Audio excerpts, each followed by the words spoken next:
directivo que muchos de ellos no llevan una gestión directiva profesionalizada en los centros. ¿Qué perfil tienen los directores de los centros para controlar la actividad educativa del profesorado? ¿Qué perfil tiene el jefe de estudio, el secretario? ¿Realizan su trabajo? ¿Les evalúan? O sea, todo esto son condicionantes y son requisitos que hay que analizar muy bien para alcanzar la calidad, sin los cuales no podemos alcanzar la calidad. Por eso les decía que no hay que analizar las consecuencias, sino el origen del problema. Ya ha llegado la hora que hay que evaluar la ley de educación vigente, porque no ha sido rentable desde el punto de vista de calidad de la enseñanza. Porque esta es una estrategia de medida, es un parámetro de medida para ver si estos estudiantes reúnen condiciones de calidad o no. Simplemente someterles a una prueba de selectividad, y esta prueba de selectividad puede ser confiada a otra gente de otro país para que vengan a desarrollarla y encontrarán el mismo resultado. Es decir, no hay una mafia, no hay una mano negra que alguien puede pensar de que la universidad o los profesores, no hay nada de esto, porque ya les he explicado el procedimiento para llevar a cabo la prueba de selectividad, absoluta transparencia. Sí, señor rector, teniendo en cuenta que la universidad es la máxima institución cultural de enseñanza que tienen los países y, como bien ha dicho, el problema debe analizarse desde la base. ¿Cuál es el grado de implicación de la Universidad Nacional para intentar encontrar alternativas de solución a este problema? Perfecto. Primera alternativa. La Universidad Nacional precisamente se ha creado. ¿Cuáles son, digamos, los móviles o los objetivos por los que se crea la universidad? Para resolver y ayudar a resolver los problemas sociales. Por eso se crea la universidad. La universidad es una verdadera palanca para el desarrollo de cualquier país del mundo. La universidad, visto este problema, plantea, primera alternativa, ya le he dicho, volver al sistema anterior. Entonces los agentes que les corresponden la toma de decisiones, la universidad propone que se revise y se evalúe la Ley General de Educación vigente y que se vuelva al sistema de ingreso en el bachillerato, reválida elemental, reválida superior y prueba de madurez.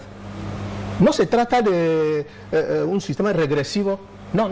Es que se trata de conseguir y maximizar la calidad, porque la calidad de formación es un elemento indispensable, incluso un indicador de desarrollo.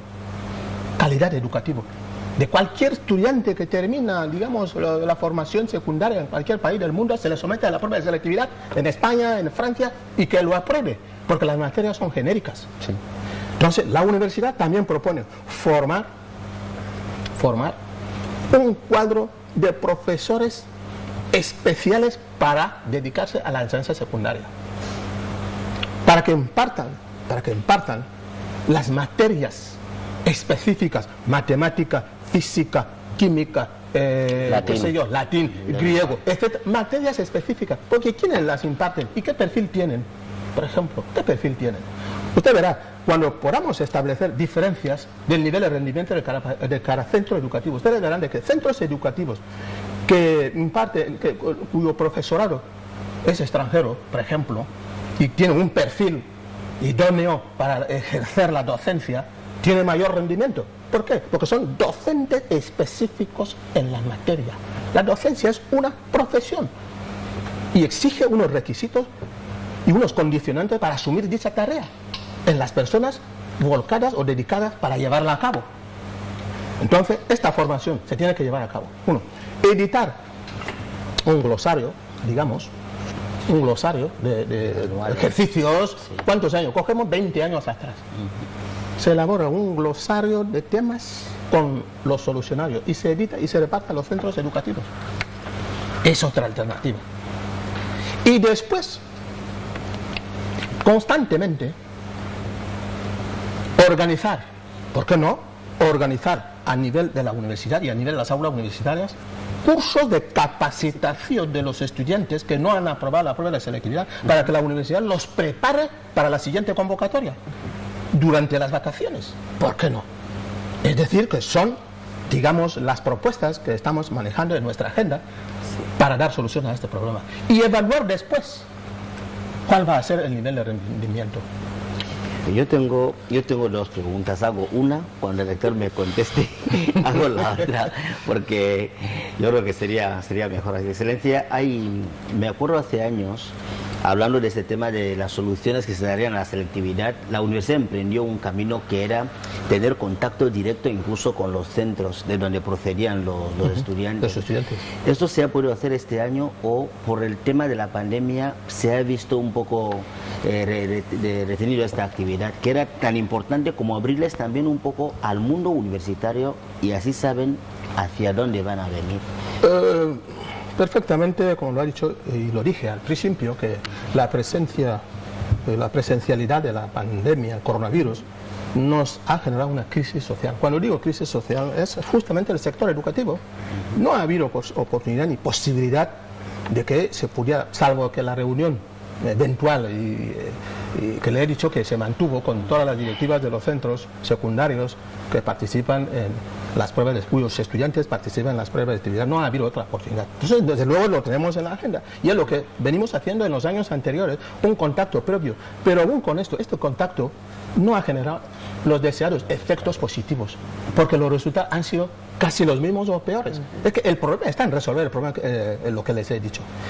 Y después la otra propuesta, a partir de la base de las experiencias que les he presentado sobre la mesa, es que no se paguen al profesorado que imparte clases en la enseñanza secundaria por transferencia de salario en sus cuentas bancarias automáticamente como funcionarios. No, señor. Porque luego las directivas de los centros ya no tienen base de exigencia. Claro. Porque un señor que tiene un horario, por ejemplo, para impartir las clases de matemáticas en segundo curso de bachillerato y no tiene tiempo, pone ahí a una figura de sustituto y llegan a unos acuerdos que, oye, cuando yo voy a cobrar, yo te voy a estar dando 20.000, 30.000, 40.000, 50.000, y esto es lo que funciona en la mayoría de los centros públicos, la figura de profesor sustituto, porque el titular no tiene tiempo, tiene otras ocupaciones y cuando se le va a ingresar dinero ya lo reparte con esto. Y este sustituto, ¿quién lo ha seleccionado? ¿Sobre la base de qué criterio y qué perfil tiene para asumir la docencia en el segundo curso de bachillerato? Ustedes ven los problemas. Entonces, el pobre director del centro está ahí, solamente puede ver, no, ha habido clases en segundo de bachillerato A o en segundo de bachillerato B. Ve que sale uno, entra otro, sale. Ahí está el problema. Entonces, cuando se limite esto y cuando se resuelva este aspecto, ustedes verán, habrá un gran espacio competitivo. Los centros van a competir de tal forma que el mejor centro, si es un centro público o un centro privado, ahí es cuando se dará en el escenario de competencia y de competitividad. Entonces se debe crear esos mecanismos de competitividad para ver el mejor, porque siempre cuando se crea este escenario es llegar a la calidad, porque una actividad no competitiva no se puede obtener calidad de ninguna manera. Desde luego siempre es así, porque al fin y al cabo si no nos miramos unos y otros para el mejor edificio. Exactamente. La otra pregunta que le quería hacer era, ¿cómo ve eso que ha pasado? Es decir, la universidad, cuando ocurre lo de la pandemia, finalmente se reanudan las clases, se hace un trabajo, con toda la sinceridad, y lo digo porque fue bonito, los horarios que se habían hecho desde la planificación, seccionar quiénes pueden venir en un momento, quiénes pueden venir en otro, y cuando ha empezado este curso escolar, hemos visto cómo los centros han cogido este ejemplo de excelencia, cómo desde la universidad se ha recibido, que finalmente aquello que la UNGE empezó después del confinamiento ha sido casi una medida que los centros han adoptado. Bueno, cuando digo que la universidad es una institución donde reside la llave del conocimiento y el templo del saber, centro neurálgico de experiencia decisiva para la formación y capacitación, máximo centro educativo para la creación de capacidades, forzosamente tiene que ser una referencia, la manera que hace las cosas. Ahí es donde debe la gente plagiar, copiar cómo se hacen las cosas. Entonces ha habido, inspirándose en los documentos normativos y en los decretos dictados por el gobierno de la nación, la universidad se ha sentado para dictar también resoluciones a nivel del ámbito universitario que permiten regular la enseñanza universitaria sobre la base de la situación excepcional que vivía y que sigue viviendo el país. Por lo tanto, se considera que esa institución debe estar gestionada por intelectuales. ¿Qué es la universidad? Una institución gestionada por intelectuales y por lo tanto el profesorado, que he dicho que consigue la esencia intelectual de la universidad. Entonces, todas estas cabezas pensantes, cuando se sientan, tienen que dar alternativas de solución a ciertas situaciones. Y en especial, la que usted se refiere. ¿Por qué no? Nosotros lo hemos acogido satisfactoriamente, que hayan plagiado de nosotros las actuaciones y que hayamos proyectado una ejemplaridad increíble a la hora de y al nivel de cumplimiento de las normas higiénico-sanitarias dictadas por el Gobierno de la Nación a través del Ministerio de Sanidad y Bienestar Social. Exacto. Muy bien, son las 9 de la mañana, 24 minutos. Hemos recibido aquí al rector magnífico de la Universidad Nacional de Guinea Ecuatorial. Queríamos conversar acerca de los resultados de la selectividad. La información que nos ha suministrado es más que objetiva, sencillamente porque las pruebas se realizan con todos los parámetros de transparencia posible, y el rector es partidario de que hay que volver al antiguo sistema, porque si no se hace un filtro nunca podremos conseguir una educación de calidad. Y también sería una medida de ayuda a los centros educativos el que las directivas controlen y exijan mucho a sus profesores, que no se les transfiera dinero, porque al final se puede hacer alguna que otra cosa que no ayudaría para mejorar el sistema educativo. Señor rector, tenemos en nuestro programa fondo, ya hemos hablado de la selectividad. Perfecto. La razón de ser por la que le hemos hecho llegar aquí, lo que llamamos un test. A todos los invitados les hacemos un test. Hemos hablado de la selectividad, hemos estado muy tensos, muy serios. Cada uno de seriedad, porque es un tema normal. Son temas sociales que necesita abordar de una manera relajada. Cada uno de nosotros tiene un tema, una pregunta que le va a hacer. Perfecto. La mía, personalmente, es la siguiente. ¿Podría decirnos, aprovechando que estamos en familia, cuál fue la primera canción que se aprendió en clase? La primera canción que aprendí en clase es el himno nacional. Caminemos pisando la senda y nuestra inmensa felicidad, etcétera, etcétera. Con todas sus estrofas. Muy bien, muchísimas gracias. Esta fue la primera canción. ¿Un libro que más o menos recurre siempre? El libro que recurro siempre es el libro de matemáticas, física y química. Si hay que dar si hay que enumerar los libros que me encantan, ¿no? Matemática, física y química, también la filosofía, sobre todo la filosofía, digamos, kantiana, Platón, Sócrates, etcétera, etcétera, y Cicerón. Estos hablan de la esencia humana, el alma, la sabiduría, todo esto. Es que me encanta mucho, y cuando estoy inmerso en este mundo de la lectura de estos escritores que, sin ser productos de la universidad, tuvieron unos saberes innatos. Pero esa es la última película que vio y cómo se tituló, si recuerda el título, y qué le impactó de ella. Normalmente yo no estoy muy aficionado a ver las películas porque invierto mi mayor espacio de tiempo en leer, escribir.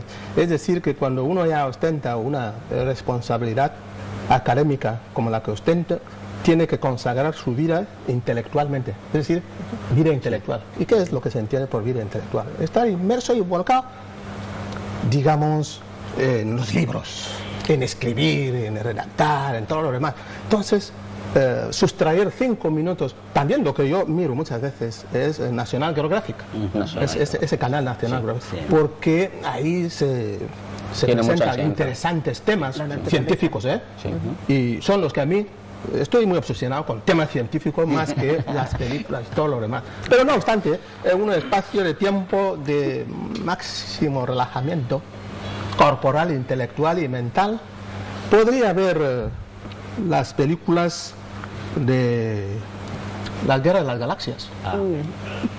La Guerra de las Galaxias. Y va a ser una realidad, porque si hoy la gente está explorando el espacio, Marte, que dista de la Tierra 750 millones de kilómetros, hágase la idea, y que se ha lanzado un artefacto fruto de la inteligencia humana, y también se está explorando el tema de Venus. Sí. Ya se está hablando de Venus, ustedes ven, ¿no? Sí. Hay unas sociedades que establecen prioridades científicas independientemente de otras cosas. Entonces, pensar de explorar sobre Marte y Venus 10 años antes, o 15 años atrás, era impensable. Y ahora... Pero la guerra de las galaxias será una realidad y que me atrae mucho, por eso lo veo en todo el día. Sí, excelencia, la mía. Excelencia, el mundo está azotado de guerras, pandemias y un montón de cosas. Si usted tuviera un encuentro con Dios y usted sería el que viene a salvar el mundo, ¿qué le pedirías que te dé para traerlo al mundo? En primer lugar, las guerras y todo lo demás, ¿saben lo que nos identifica a las personas humanas? Es el alma. El alma es la identidad de las personas, lo que somos. El cuerpo en sí no es nada. El cuerpo es el instrumento del alma. Por eso dice Platón que cuando define el tema de educar, ¿qué es? Educar es dar al alma toda belleza y perfección. Todo lo que podemos ser es el alma. Este alma, cuando no está educado, o cuando está educada la cultura de la violencia o de la guerra, es muy difícil. Utiliza el cuerpo como instrumento para la práctica, pero el alma es, como quien dice, el mando a distancia del cuerpo. Y por lo tanto, ¿qué es lo que hay que hacer en todo esto? Porque la persona humana, como todo animal, la persona humana es un animal, como los demás animales. El mono o la gorila no tienen inteligencia, obran por instinto, pero la persona humana, ¿qué es lo que tiene? La inteligencia, la afectividad, la motivación y lo que más le diferencia, la espiritualidad. Esto es lo que define y es lo que diferencia a la persona humana del resto de los animales, porque estos animales no tienen espiritualidad, no tienen inteligencia, obran por instinto, pero esta inteligencia, ¿de dónde la cultivamos? De la fuente de la sabiduría. ¿Y qué es la fuente de la sabiduría? Dios es la fuente de la sabiduría. Y luego Cicerón, el filósofo, dice que si Dios es la fuente de la sabiduría constituye la fuente de todos los bienes de la humanidad. ¿Por qué vamos a utilizar la sabiduría para hacer artefactos que destruyen la humanidad y no para el bien de la humanidad? Si el saber y la sabiduría constituye la fuente de todas las riquezas y todo lo que podemos tener en la vida. El bolígrafo, ¿quién lo ha hecho? Un intelectual, porque las mezclas que componen un libro, o sea, un bolígrafo, los papeles, la mesa, la chaqueta que llevamos, los teléfonos móviles, fruto de la intelectualidad. O sea, todo lo que tú puedes manejar. Es que la sabiduría constituye la fuente de todos los bienes. Y la fuente de la sabiduría es Dios. ¿Y qué es lo que dice Dios? Primer mandamiento. Amarás a Dios sobre todas las cosas. Entonces, si realmente, según Kant, se pregunta, ¿quién soy? ¿De dónde vengo? Después dice, las cosas que me rodean. Pero si existo y estoy, y las cosas que me rodean, la naturaleza, los mares, los océanos, los árboles y todo eso, es porque hay un ser supremo que ha hecho todo esto, que es Dios. Entonces debemos mirar esto. Y luego Platón dice, incluso también las teorías teológicas de la fenomenología, estructuralismo y existencialismo, dice que la muerte es el verdadero escándalo de la inteligencia humana. ¿Por qué? Porque no hay ciencia ni tecnología que pueda frenar la muerte cuando ya ha llegado. Pero la ciencia es capaz de explorar a Marte. Es capaz de explorar a 750 millones de kilómetros. Y no puede parar la muerte. Y no puede parar nada. Y ya ha llegado. Entonces, ¿qué es lo que estamos haciendo? En fin, y finalmente me has hablado de la juventud, de los jóvenes. Los jóvenes, por antonomasia, constituyen la esencia de innovación original de la especie humana. Queramos o no, porque hay muchos que cuando se le habla del tema de la muerte, ¿sabes? Se pone reacio. Sí, la verdad. Se pone reacio, no quiero oír ni hablarlo. Sí. Pero ¿cómo usted no quiere oír de hablarlo? Si la vida de la persona se describe como un arco, ¿sabes más arco? Que es la media circunferencia. Por un extremo tiene un origen, que es el nacimiento, y por otro extremo tiene la muerte. Por mucho que usted no quiera morir, por mucho que usted esté navegando en un océano de bienestar y de riqueza, llegará un momento que el reloj de la muerte acusará en el punto extremo del arco, es decir, fin de la vida de la persona. Así que Todo esto, ¿qué es lo que traería? La conciencia del amor al otro, amor a los demás. Porque si tú amas al otro, primero tienes que amarte a ti mismo. Porque si no te amas a ti mismo, difícilmente puedes amar al otro. Y si tú te amas a ti mismo, no puedes hacerte daño. Y hacerlo al otro, lo debería pensar 2 veces. Ahí está. Muchísimas gracias, señor Héctor, por el tiempo que nos ha dispensado. No solemos hablar de la selectividad, ya nos hemos nutrido también de conocimientos que nos van a servir lo que queda de vida. Son las 9 de la mañana, 35 minutos. Hasta aquí damos punto final a la entrevista que hemos tenido con el rector magnífico de la Universidad Nacional. Les recordamos que hemos estado hablando de la selectividad. Los resultados no son los que la sociedad espera. Sí que es verdad que muchos jóvenes se suelen volver estresados, preocupados. La prueba de la selectividad es una prueba de estado, como bien lo ha dicho el rector magnífico. Lo que se pretende con la selectividad es hacer el mejor filtro posible para que los estudiantes que accedan a la universidad puedan tener la mejor educación de calidad posible. ¿Cuál es el punto de vista de la universidad para resolver el problema? Pues intentar volver al antiguo plan. No siempre volver atrás es malo, lo ha dicho el rector. Los centros de educación también deben procurar mínimamente establecer unos criterios de exigencia, porque si no se exige, si las directivas no exigen a los profesores, nunca podremos tener una educación de calidad. Vamos con el tema de esta mañana, con el tema de la semana que ayer introdujimos, y es el tema del coronavirus. Juan José Cuna, aprovechando que eres jurista, ¿piensas que la nueva realidad del coronavirus nos hará tener nuevas legislaciones, establecer otras normas? Jurídicamente, ¿cómo afectaría el tema del COVID a la humanidad en lo que respecta a las cuestiones de leyes? Bueno, pues yo creo que sí que nos ha, como dije ayer, nos ha roto la vida, por decirlo así, esta pandemia. Y evidentemente a nivel jurídico va a cambiar y ha cambiado cosas, y ya se está viendo claramente que toda la cuestión relativa a extensión de visados y demás ha cambiado. Se está viendo que incluso cuestiones como residencias fijas que tenía la gente en países que no son de ellos, como para transitarlo les cuesta también, y evidentemente hace una nueva. Entonces todas esas realidades que al final el mundo jurídico transita por lo mismo han hecho que al fin y al cabo se vayan cambiando cosas. Estamos viendo, por ejemplo, en muchos de los momentos que ha habido con la pandemia, como simposios, conferencias internacionales, cosas no se pueden hacer ya teniendo este contacto directo, sino más bien hay que hacer la teleconferencia, las cuestiones telemáticas y demás, pero que todo esto ya cambia jurídicamente la normativa, porque no es lo mismo un box to box, es decir, un cara a cara en el que tengas que verte con alguien, que evidentemente el hacerlo telemáticamente. Estamos viendo cómo en los estadios de fútbol a nivel internacional no hay aforo de gente, sabiendo que la regulación deportiva, por ejemplo, habla de que los clubes tienen socios y esos socios tienen asiento en un estadio, pero no han podido acceder. Luego, ¿cómo hay que devolverles esto? Imaginémonos todas las situaciones jurídicas que se habían dado cuando se declara el confinamiento en gran parte de los países, gente que habían reservado billetes, hoteles en los aviones, demás. ¿Cómo ha trascendido toda esa situación? Y es jurídica.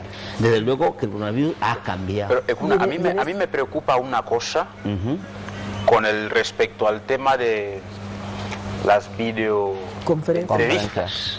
Sí. Desde el punto de vista de, no sé si desde el punto de vista de juzgar a alguien, ¿no? Se haría por videoentrevista, no sé qué. A mí me preocupa esta parte, porque entonces habría que regular ese proceso si es que no había. Porque, por ejemplo, si ahora mismo me están viendo la gente en pantalla, por donde sea, ¿qué les dice que hay alguien al lado de mí que me está soplando lo que estoy diciendo? O sea, yo pienso que habría que regular esto. Primero, no sabemos cuánto tiempo va a durar la situación de la pandemia. La gente que tiene que pasar por un proceso de juicio, no sabemos cómo a partir de ahora eso va a ser. Porque vuelvo y repito, si ahora mismo estoy hablando, pueda que haya alguien al lado mío que me está soplando lo que tengo que decir. Y si estamos hablando de un juicio y en esas condiciones, pues habría que regular esto. Porque entonces hay que entrar en la parte de evidencias, hay que entrar en la parte de la veracidad de lo que está diciendo uno. Y si estamos usando las redes sociales para este trabajo, la probabilidad de error en las evidencias yo pienso que será mayor, porque entonces, ¿cómo comprobamos que la persona está diciendo la verdad, está en toda la realidad, está con una evidencia clara? Sí. Yo pienso que desde ese punto de vista la justicia tiene mucho que hacer, porque justicia, pues diríamos, como dictar leyes y todo lo demás. Y respecto a eso, ha cambiado el tipo de trabajo, que ha sido ya trabajo pues telemático desde el hogar.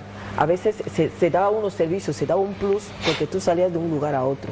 Y en este caso también volverá a cambiar, que yo desde casa voy a trabajar y da igual lo que se me esté pagando, o se me va a pagar exactamente lo que debería cobrar estando en casa que yendo a trabajar. No sé si son cosas también que se ha establecido o se está en camino para ver cómo cambia. Todo esto, sinceramente, si alguien se para, ¿no? Yo hubo un momento que me quedé parado, además que después de un tiempo volví al lugar donde estudié, luego me quedé parado y decía, ¿es esto de verdad? ¿Quién se puede imaginar el mundo de aquí, jurídicamente hablando, de aquí a lo que puede ser hasta el año 2021? Yo soy pesimista y vuelvo a decirlo, que no sé si la vacuna llegará antes del 2022. Yo me acuerdo un mandatario que cuando empezó la pandemia dijo en plan broma, señores, cerremos todo y ya vemos hasta 2022. Mucha gente se lo tomaron a broma, se rieron, pero siempre digo que al final ese señor tendrá razón, por más que la gente le parezca que no... Que paremos todo, es que no se quiere parar. No, era una forma de decir que, señores, hasta el 2022 no habrá nada que hacer. No significa que no se hacía nada, sino que en el fondo lo que nos depara el tema de la vacuna es que la normalidad no va a haber jurídicamente si no hay tema de si la vacuna no está en liza. Por más que nosotros queramos, repito, se están dando ciertas excepciones con el tema de los visados, permitir que a lo mejor los que van a estudios, los que tienen destino fijo porque le han dicho que vaya a trabajar ahí, por demás, pero el que el ser humano se sienta totalmente libre y poder decir, yo quiero ir a tal lugar y yo mismo me voy a comprar, yo mismo me reservaré un hotel, aunque tengas y puedas regularmente, ya no puedes hacer esto, jurídicamente ya no puedes, no hay derecho que puedes exigir, no hay nada efectivamente que puedas decir, como por ejemplo que tengas que entrar en un lugar y que tú digas, bueno, me siento que quiero estar sin algo que me tape la boca, sin demás. Ya no hay esa situación. Bueno, las situaciones jurídicas de casamientos y matrimonios, ¿cuántos se pararon? Pues conozco un montón de amigos míos que aplazaron matrimonios, los tuvieron que aplazar. Eso también es un cambio jurídico. O sea, afectó seriamente en el momento en que tienes que decir el sí quiero, no llega. Pero eventualmente ya habías hecho una programación, lo tuvieron que aplazar. Algunos están haciendo, otros prudentemente siguen, porque aunque la situación jurídica pueda permitir ya que se adoptan medidas en cada momento, pero luego los hay que son súper cautos y dicen, yo todavía. No. ¿Podemos decir con esto que es el COVID el que marca las reglas de juego de la humanidad actualmente? ¿O la humanidad se está adaptando a las exigencias de la COVID? Desgraciadamente, si lo vemos así puede ser, pero me prefiero decir que la humanidad se está adaptando, antes lo digo pergentino, a las situaciones de la COVID, se está adaptando, ¿no? Hay un término que se usa mucho en la Cruz Roja, ¿no? Y nos enseñaron en la Asamblea General en Sydney, en la que tuve el honor de participar, en Australia, que es la resiliencia, ¿no? Que es la capacidad que tiene la humanidad, las personas, de adaptarse a las circunstancias del momento, ¿no? Y aquí quien más, quien menos ha hecho resiliencia, la ha hecho, ¿no? La ha hecho. Y repito, otros supercautos han dicho, no me voy a mover de donde me quedé hasta que vea otra cosa. Y es lo más curioso. Sí, mira, Ejuna, hay un tema. Yo pienso que de todo lo que se está hablando del coronavirus, la idea exactamente es evitar lo que dices, es que sea el coronavirus quien marque las reglas de juego. Yo pienso que realmente esta es la idea, que deje de ser coronavirus quien marque cómo debemos hacer las cosas. De hecho, ese es el reto de todos los países hoy en día. A mí el caso de temas judiciales relacionado al coronavirus, personalmente me preocupa sobre todo en los países donde no está bien claro y desarrollado la tecnología. A mí personalmente me preocupa. Por ejemplo, aquí estamos teniendo, que es un hecho que hay que aplaudir, estamos teniendo empresas de servicio de mensajería. Sí. Es decir, yo por las redes sociales, yo solicito un servicio y me lo traen a casa. Pero, ¿qué pasará cuando entre el distribuidor? No, porque hay el cliente, el distribuidor y el vendedor. ¿Qué pasará cuando el cliente, que es el que quiere el objeto, el distribuidor, que es el canal, de entrega, y el vendedor haya un problema? Por ejemplo, yo he pedido que me traigan de un supermercado tomate. Y el vendedor, el distribuidor lo ha ido a coger y no sé qué proceso y lo ha traído. Y digo, no me gustan esos tomates, llévatelos. Pero ya lo he sacado del supermercado. Y ya no se puede devolver. Desde este punto de vista digo, pienso que la justicia debe ir haciendo cosas con ese tipo de porque ya la sociedad ya lo está implementando. Ahora hay que regularizarlo. Porque ese tema, en caso de un conflicto en ese canal, ¿quién o cómo se va a tomar actividad en base a esto? Otra preocupación personal es... Sería el sentido común. Bueno. Otra preocupación personal es... Existe lo que se llama salario y existe lo que se llama sueldo. Exacto. El sueldo no importa las horas que usted trabaje. Ya. Yo al final del mes, yo te doy un dinero. Exacto. Y el salario es... Usted ha trabajado 5 horas, o bien dicho, usted ha trabajado y me ha producido 5.000 francos, y te digo, por cada 5.000 francos que usted produzca, yo te voy a dar 2.000, por ejemplo. O sea, te estoy dando un salario de acuerdo a tu actividad. A mí me preocupa, la ley va a decir que se pague salario a todo el mundo o el sueldo a todo el mundo. ¿Por qué digo eso? Por eso digo que la ley debe empezar a trabajar en eso, porque van a crear conflictos. Las consecuencias jurídicas han sido brutales. Mira el mismo esquema de clase, de la asistencia a las clases. Muchos de los padres que estaban acostumbrados que deja a su hijo a las 8, le recoge a la 1 o a las 2. Algunos tienen que verse que acabas de dejar al niño a las 8 y ya estás a las 11 recogiéndole. Pero ni te ha dado tiempo de tomarte el desayuno, ¿no? Ni te ha dado tiempo de a lo mejor despachar con tu jefe, con la persona que tiene que vigilar tu trabajo. Ya estás otra vez volviendo a jugar al niño. Pasas todo el tiempo, ya no se sabe efectivamente si luego puedes coger hora de descanso. Porque luego hay que coger hora de descanso para trabajar.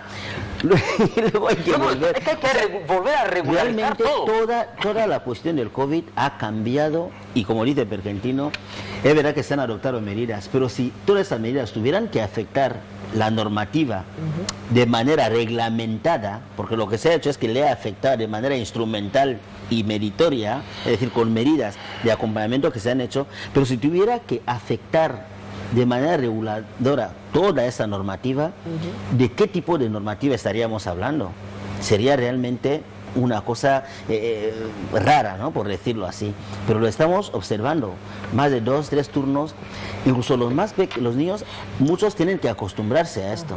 O sea que ha llegado hasta el meollo del asunto. O sea, ha llegado hasta más allá, ¿no? Y hay un tema preocupante, que es... Si en condiciones normales, a partir de lo que ha dicho, que tengo que llevar al niño a clase, porque todo está relacionado, el COVID ha puesto restricciones por todas partes. Si en condiciones normales andamos sin tiempo y estresados, ahora con el COVID. Ahora con el COVID y con las medidas que ha tomado cada organización para poder retomar su actividad, mire, Los psicólogos tendremos que tener unos cuantos ya haciendo, preparados, y sí, muchísimos, porque este será otro paquete que se nos avecina. Sí, no es que se avecina, sino que ella está ahí, porque con eso de COVID ha habido mucha gente que ha tenido ya mucha ansiedad, otros ha llegado a la depresión, otros tienen somnolencia, pero por todo eso, por todo el estrés, porque el estrés da lugar a esto. Y hasta el último caso que yo me enteré, que era la narcolepsia, que es otro episodio ya de casi no dormir, sino dormir como mínimo, como máximo 2 horas. Y claro, sí, máximo 2 horas la narcolepsia. Entonces esto, con el paso del tiempo, llega a inestabilidad, le da... La persona casi ya no tiene vida. Muchos llegan a tener hasta disfunciones de determinados órganos. Sí. A veces no se llega a pensar, porque lo que es no dormir, o dormir solo 2 horas, y luego el cuerpo vuelves al estado. Entonces, son muchos factores. Ahora que dicen los psicólogos, estarían ahora mucho más preparados. Y la gente también, y es bueno la gente estar presente o estar preparados en qué va a pasar. Normalmente esto ha dado lugar a muchos en el sistema sanitario, que cuando tú esperas una enfermedad, que cuando llega, dices, llegó, pero que hay otra gente que me pasa esto y piensa que es normal. No, es que no duermo durante toda la noche, pero luego duermo el día. No, tampoco ni descanso. Y las cosas te parecen mal y cada vez estás más irritable. Entonces, son muchos factores. Ya que vamos a nivel jurídico, pero que todo va a conllevar a que cambiemos de conducta, porque la vida es así. Y lo peor de todo, porque antes en la sociedad normal nosotros nos preocupábamos, por ejemplo, mucha gente en comprarse una casa, comprar un coche. Poca gente se preocupaba por la salud, que les daba igual, uno tenía un pequeño dolor de cabeza y no era nada. Pero ahora la gente se les ha vuelto a preocuparse por su salud, porque primero una buena salud y luego ya poder ejercer todo lo demás, ya poder hacer la casa o comprarla y luego poder comprar el coche o todo lo que haga falta. Entonces ya los beneficios, beneficios no sé si hay muchos, pero... Bueno, seguiremos analizando el tema del coronavirus durante la semana. Hoy hemos hablado sobre su impacto jurídico, a nivel jurídico, las normas. Esto ha afectado prácticamente a todos los sectores, incluso transporte, turismo. Vamos ahora con las noticias internacionales. Juan José Cuna, ¿qué nos traes? Pues importantes noticias, ¿no? Se retoma la actividad en Estados Unidos de la campaña del presidente Trump, y aparte de que ha salido para el mitin que tenía en Florida, ha acusado a su oponente John Biden de ser socialista, Le ha acusado de ser socialista y de querer dar todo a los países muy socialistas, ¿no? Abandonado la herencia de lo que se ha trabajado por, y ha citado países específicamente, pero para no tener que decirlos, y se nota que ha venido con mucha fuerza para irrumpir de nuevo, porque las encuestas le colocan un poco por debajo, pero que ya ocurrió en la campaña, en la misma en la que fue elegido presidente. Nada extraño, y seguramente con la fuerza que ha irrumpido, llamando a sus votantes, que no le faltan, incondicionales, que además ayer hacían fila para buscar una entrada donde él había convocado y hacían colas durante más de 2 días queriendo ir a ver a Trump, ¿no? O sea que es increíble. Sin duda. La otra noticia es el brutal accidente que ha habido en Colombia, de un camión que ha arrasado y ha impactado a un ciclista que estaba en la autovía, ha caído debajo del puente y se ha muerto. Lo más curioso es que la imagen la vivió un campeón del Tour de Francia, un colombiano, que además la ha hecho viral, repartiéndola y pidiendo justicia para que esta persona sea juzgada. Gracias a Dios la policía se ha dado con el conductor del camión y yo creo que tendrá un juicio justo. Pero decir juicio justo es con todas las garantías de la ley, y si tiene que ser condenado, serlo. A veces cuando la gente dice el proceso justo, piensan que no se les va a favorecer. No, la palabra juicio justo es garantizar todas aquellas contingencias que la ley hace para que toda persona sea juzgada dentro de una neutralidad posible. Otra noticia internacional importante, ahora te dejo con las tuyas, es que Europa está luchando contra el coronavirus y se están utilizando robots máquinas robóticas que son las que van a ayudar a que evidentemente... Ya tenemos unas cuantas aquí. Por ejemplo, España ha pedido muchísimos robots de estos para que luego puedan ser esos que acallen el coronavirus. Y por último, la vacuna, los ensayos de la vacuna Johnson & Johnson han vuelto a paralizarse, porque ha habido alguien que al probar la vacuna está enfermo. Ya veis por qué mi sensación no es muy positiva. Parece ser no, que... pero la sensación, si no se consigue la vacuna, pero se encontrará metodología como para convivir con el corona. Ay, Antonia, sí, y el queremos vivir bien. Sí, pero el sistema inmunológico va a crear esta, ¿cómo decirlo? Esa base como para a partir de... A mí ya me gustaría oír que una vacuna va todo recta y que cada día avanza. Pero si no, hay que encontrar las maneras. Ya seguimos esto, mucha gente sigue trabajando por que vamos a estar llevando la mascarilla o por que vamos a crear anticuerpos que no teníamos. Porque antes lo ha dicho Pergentino, la idea es justamente que la humanidad luche, que no vivamos según el corona nos marca. Pero si os fijáis, os aseguro, mucha gente está siendo incluso perjudicados en trámites, aunque no aquí, fuera de nuestros países, por cuestiones justo de coronavirus, tardanza en citas médicas, tal. Por eso mismo dijo Emmanuel Macron que al menos en Francia los franceses tienen que aprender ya a asimilarlo, que podemos convivir con el coronavirus, porque no sabemos cuándo tendremos la vacuna lista, porque al final como que todos los ensayos se paralizan por inconveniencias. Antonia, tenías una noticia internacional. Tenía una internacional, pero toda compuesta no. Es por la fabricación de unos tipos... Es que las cosas de Antonia... Bueno, perdón, sigue. Sí, porque la casa que fabrica los auriculares, no me acuerdo de qué era, no sé si era LG o LG, no sé cómo, la marca de los auriculares. Pues se trata de unos auriculares que tendrán una consideración especial. Se ve que estos auriculares podrán detectar cómo son microorganismos. Microorganismos, ¿por qué? Para evitar que se llegue a producir infecciones en el oído. Entonces te lo colocas, pero que además decía que el tipo de las bacterias que más o menos estaba diseñado era que podía detectar el Escherichia coli y también podía, me parece que era un Streptococcus aureus. Entonces, de tal manera que te ponen los auriculares y si tienes algo, lo percibe y te los alivia enseguida. Entonces, digamos que son unos auriculares de tipo inteligente. Más o menos se ha lanzado al mercado, entonces para dar lugar a que nos protejamos a la vez que estamos utilizando esos auriculares. Pero utilizarlos habitualmente para escuchar la música es nocivo para el organismo. Es nocivo para el organismo dependiendo del volumen. Porque si lo escuchas con una música suave, sí. Pero también hay otra gente que tienen, pues, digamos, problemas con utilizar auriculares. Entonces, depende de cada uno. Los hay muchos que lo utilizan con más frecuencia, otros no. Sí. Y así nos va. Hay una noticia que a mí me parece preocupante, incluso es razón de un análisis tan amplio, y es el hecho de que ahora mismo el coronavirus está azotando la segunda ola, ¿no? A Europa.